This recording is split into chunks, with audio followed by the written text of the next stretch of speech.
What's going on, boys? Thanks to our patrons and Fiverr customers. Subscribe to our Patreon free to stay in the loop. Arm yourselves, life stuff. Probably going to be a shorter one this time. The two primary topics today: wine and piercing sorrow. The last couple days have not been good. And last night, I spent that entire evening drinking a bottle of wine to myself, which used to be routine back during my drinking days. And drinking wine compared to drinking anything else is odd. Because I think substances in general are like alchemy, or like baking.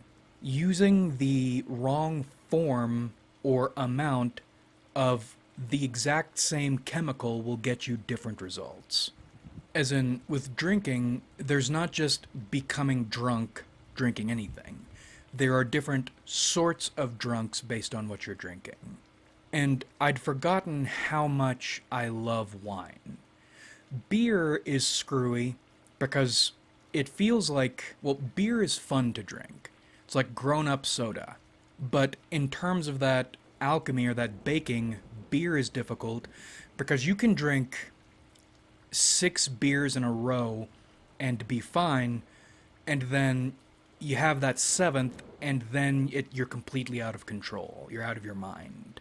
And then with liquor or spirits, I mentioned not that long ago I had 5 sips, not even 5 shots, 5 sips of vodka, and although I didn't get super drunk, my fight or flight kicked in, which is how I've been feeling around slash within alcohol since my police event. Because even during the depths of my alcoholism, I didn't do alcohol dangerously. But you're not safe in your own home. You're never safe.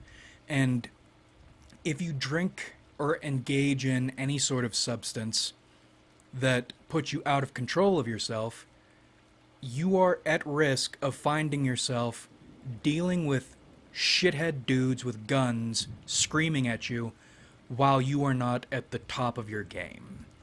Which is why I'm very careful about drinking these days, and again, why that fight or flight kicks in even when I have a little bit of anything.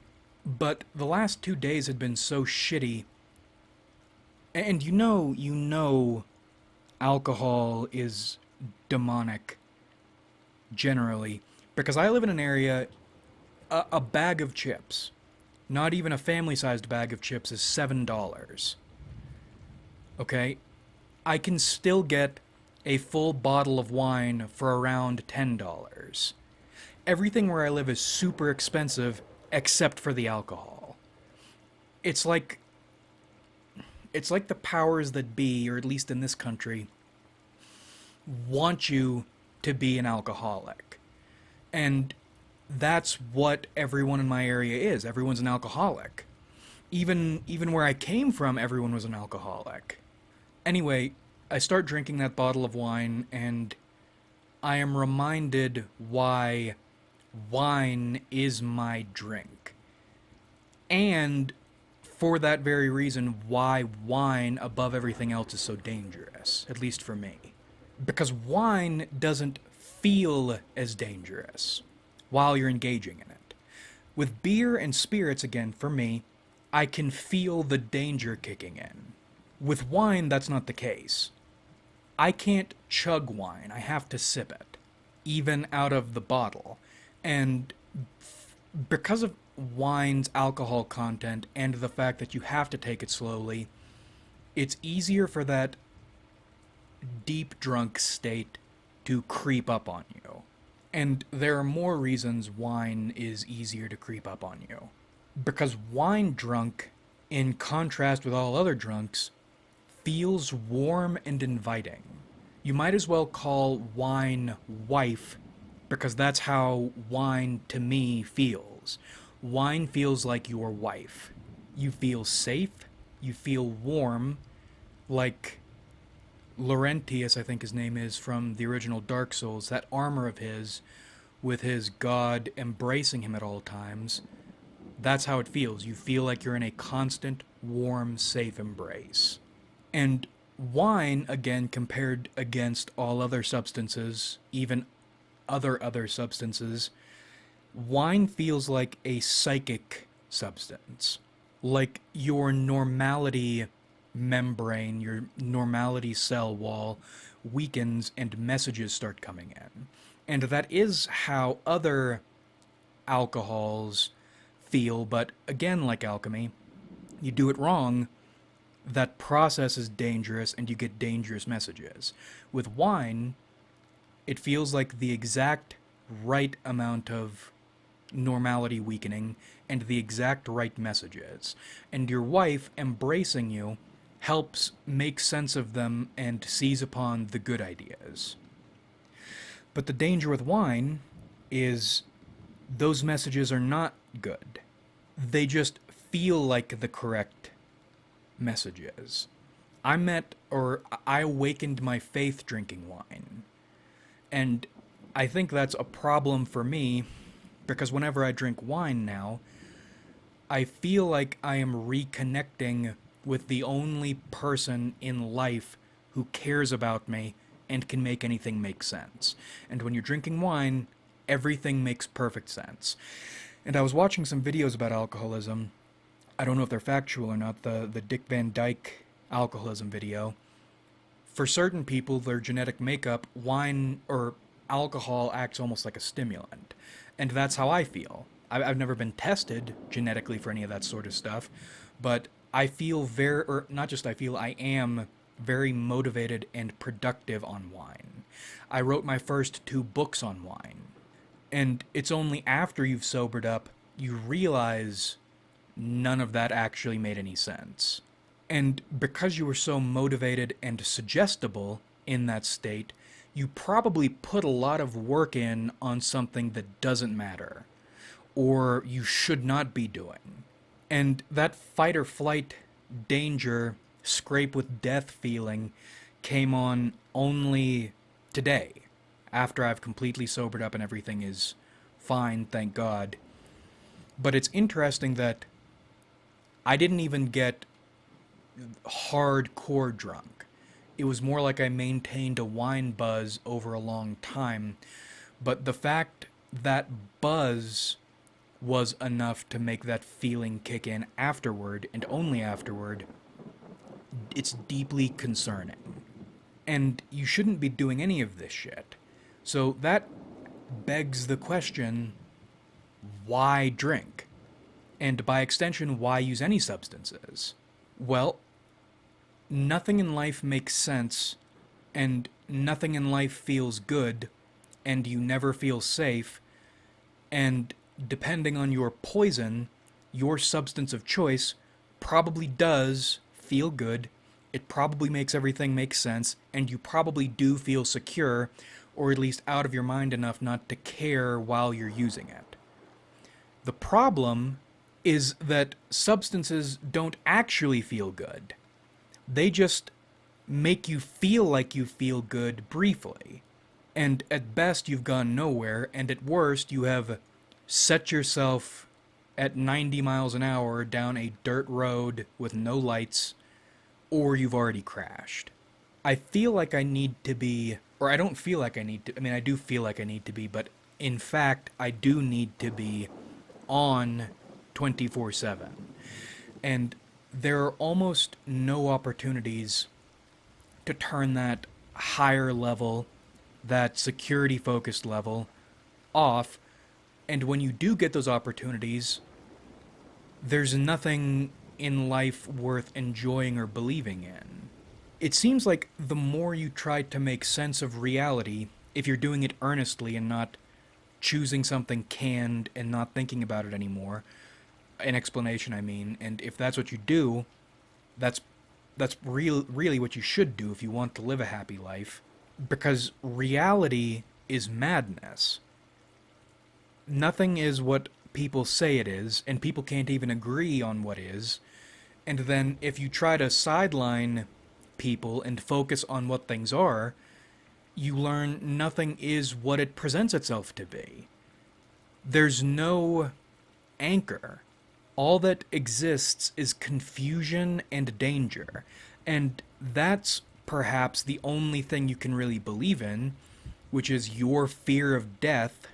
But when fear is the only thing that's real, the only safe island you can stand on and feel the ground beneath your feet, that doesn't feel good.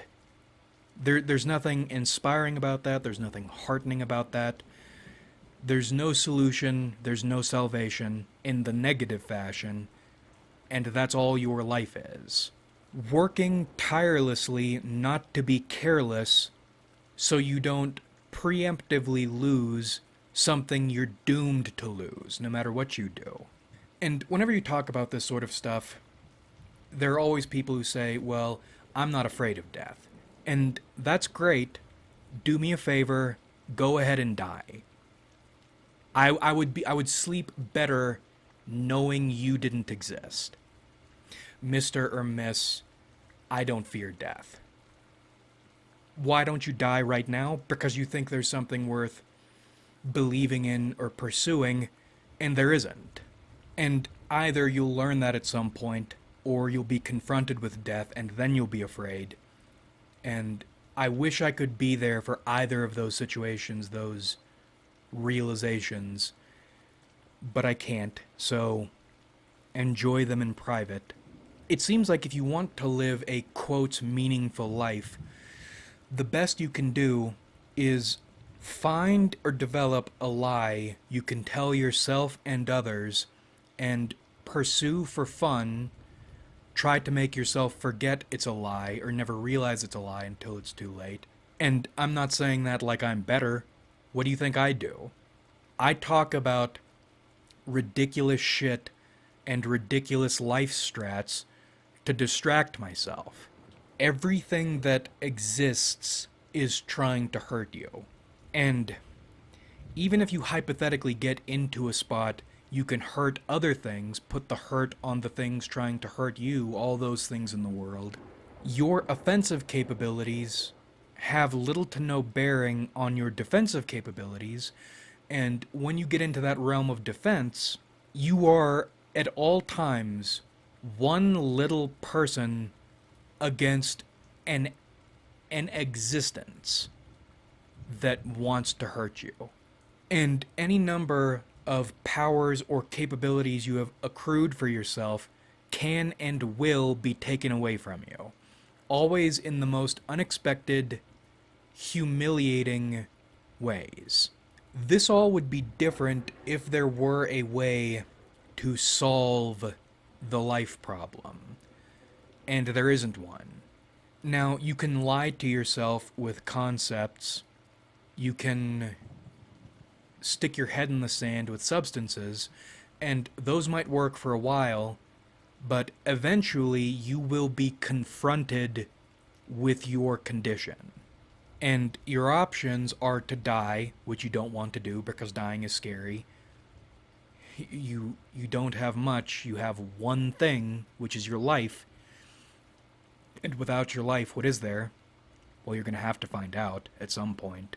Or you can fuck around, continue to fuck around, and try to rekindle your belief in your own lies, or find new distractions. Which is what we're going to do, what we all have to do, because this feeling is unbearable, but dying is scarier. And even if or when you do manage to fool yourself into something again, and it doesn't even really matter what you fool yourself into believing as long as you believe it, that specter, you'll never fully chase it away. And then you're left in moments of clarity like these, in which you remember the nothing that everything is.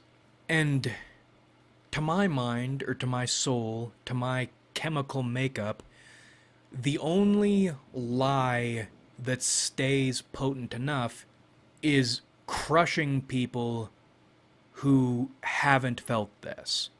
Either the ones who lack the capability altogether, or the people who have felt this or have gotten close to this and are so afraid of it, they refuse to confront it. They bury themselves so deep in their lies, and they're the ones who push their lies on other people, right? Because it can't just work for them. If it doesn't work for everybody, then it's not a universal. This is not a universal solution that they've dug themselves into. And if it's not a universal, then, well, that's scary, right? Because this is supposed to be a universal fix or shield against this problem. And it's not, nothing is, but they need to feel like it is, and that's why they push. And that's why those are the people I like stepping on whenever I get the opportunity to. You're going to fuck with me because I'm dealing with reality as it is. You don't fuck me, I fuck you. You're going to kick me while I'm down. How about I drag you down and then kick you? If loss is the only constant, then and especially the people who say that that's not the case, but then that's all they do, they try to inflict loss on other people, then the only real thing to attune yourself with is loss, putting loss on other people, but even that doesn't feel good. Nothing feels good. And that's what that stabbing sorrow is. Everything in life is either not real or bad. So your options are lie to yourself to avoid something painful or engage in painful. And then there's the developing a tolerance via exposure trick. That's a trick we're fond of on this channel. And if you haven't figured out why just developing a tolerance is a trick, then that's another instance I wish I could be a fly on the wall to witness. That moment of horrible realization, you cannot develop a tolerance for unfiltered reality. And while you think you can, what's happening is you're being set up for a nasty fall. But we're rambling, we'll cut it here. It all moves in ebbs and flows, and we'll be back into some other state shortly. Like if you enjoyed, subscribe if you haven't.